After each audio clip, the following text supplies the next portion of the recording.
Thomas needed to disappear. Busy streets and familiar faces of his town had become unbearable, constant reminder of what he had done. He sought solitude, a place where he could forget. After days of searching, he found a modest ad, room for rent in detached house, quiet environment. It was perfect. The house was at the end of a dirt road, surrounded by ancient trees whose canopies formed a natural tunnel. Thomas felt a chill as he passed through them, as if he were stepping through a portal to another reality. Upon arriving, he was greeted by a middle-aged man, Mr. Matthias. His appearance was ordinary, except for his eyes, deep-set, piercing, as if they could see through any facade. "Welcome, Thomas," the man said, his smile not reaching his eyes. Thomas froze. He had not introduced himself. How do you know my name?" he stammered, trying to maintain his composure. "You told me on the phone, remember?" Matthias answered matter-of-factly. Thomas didn't remember, but he accepted the explanation. The house was large, old, dark wooden furniture that creaked with every movement. There was a sense of heaviness, as if the walls carried the memories of everyone who had ever been there. The room Matthias had given him was simple, with an iron bed, a desk, and a window that looked out onto the dense forest. That first night, Thomas couldn't sleep. Felt like he was being watched, even though he was alone. Every sound in the house seemed amplified, as if someone was moving through the hallways, but always out of sight. Fear began to creep into his mind. He pushed it away, blaming it on recent stress. At dawn, he went down to the kitchen, where he found Matthias making coffee. "Did you sleep well?" the host asked, his tone full of false friendliness. "Yes, thank you," Thomas replied, lying. He needed to stay there, needed time to compose himself. Matthias smiled again, as if he knew the truth. That night, Thomas tried to convince himself that the discomfort was just a figment of his imagination. After dinner, he went back to his room, closed the door, and lay down, determined to rest. Silence in the house was unsettling, interrupted only by the occasional rustling of the trees outside. Hours passed, and sleep proved elusive. Thomas tossed and turned in bed, unable to find a comfortable position. That was when he heard the first sound, a soft creaking, as if someone were walking down the hallway outside his room. He held his breath, eyes fixed on the door. With each step, creaking grew louder, closer. Thomas stood up slowly, his bare feet touching the cold floor. He walked to the door and pressed his ear against it, trying to discern if the sound was real or just a trick of his tired mind. Silence returned, but Thomas felt a presence on the other side, a silent expectation. With shaking hands, he turned the doorknob and opened the door. The hallway was empty. The dim moonlight streamed in through the window at the end of the hallway, casting unsettling shadows on the walls. Thomas took a step outside, his heart hammering in his chest. "Mr. Matthias?" He called in a whisper with no response. He walked down the hallway, passing other rooms, all of them closed.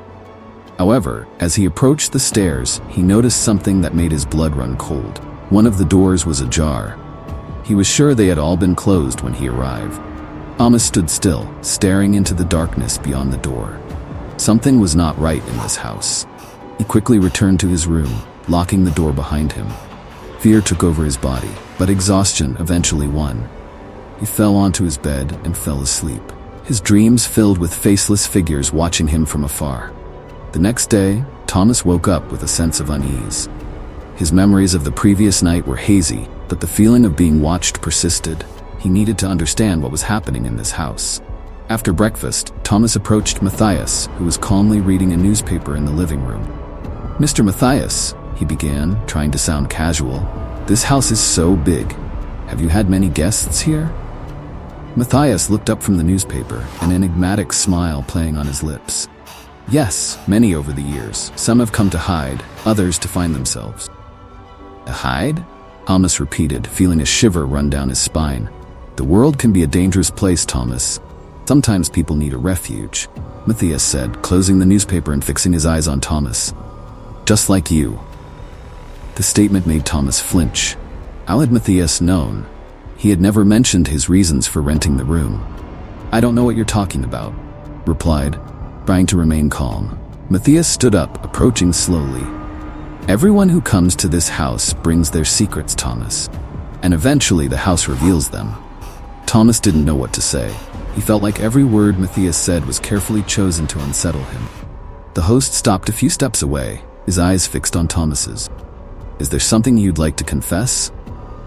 Thomas didn't answer. Instead, he turned and left the room, his heart pounding. He needed to find out more about this house. He spent the rest of the day exploring the rooms, trying to find something that would explain Matthias's strange behavior. At dusk, he found a door at the end of the hallway that he had never noticed before. It was locked, but upon closer inspection, he saw that the lock was old and worn. Using a kitchen knife, he managed to force the lock and open the door. What he found on the other side was a room covered in dust and shadows, as if it had not been used for years. In the center of the room was a single bed, covered by a white sheet yellowed by time.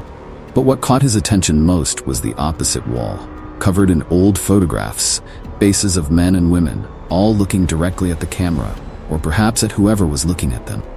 He felt a wave of dizziness. Were these the former guests? And why did Matthias keep those photos there hidden? Following nights were torment for Thomas. The sound of footsteps in the hallway continued, always waking him from his restless sleep. Now he knew he was not alone in the house. Who else was there? And more importantly, why? Thomas began to notice patterns in Matthias's words and actions. The man seemed to always be one step ahead, anticipating his movements and thoughts. Thomas knew he had to proceed with caution. Could not trust Matthias, but neither could he confront him directly. One night, after yet another disturbing bout of insomnia, Thomas decided to explore the house while Matthias slept. He had noticed that his host had a habit of locking his bedroom door every night. This suggested that Matthias had his own fears. Thomas moved silently through the house, avoiding the creaking floorboards. As he passed the living room, something caught his eye. The pantry door was slightly ajar, and a dim light was coming from inside. He approached cautiously, opening the door a little wider. Inside, he found a narrow staircase that led down to the basement. The light came from a bulb, hanging from the ceiling. He hesitated for a moment, but his curiosity got the better of him. Climbed down the stairs, trying not to make any noise. The basement was cold and damp, a musty smell. In the center of the space was a table covered with old papers and objects. Thomas approached, trying to make sense of what he was seeing. They were diaries, letters, and detailed records of every guest who had ever stayed in the house. Each name was accompanied by notes about their secrets, fears, and in some cases, what seemed to be their last words. Thomas frantically leafed through the papers, searching for something that might explain Matthias's true nature. That was when he found an old diary, written in Matthias's own firm handwriting. The entries spoke of an eternal stay, a cycle in which guests, once admitted, could never leave. Fear took hold of Thomas. He had to get out of here before it was too late. But as he walked back up the stairs, he heard a sound behind him. Matthias was there at the entrance to the basement. Thomas tried to run, but Matthias was fast. The man caught up with him on the stairs, pulling him back into the basement.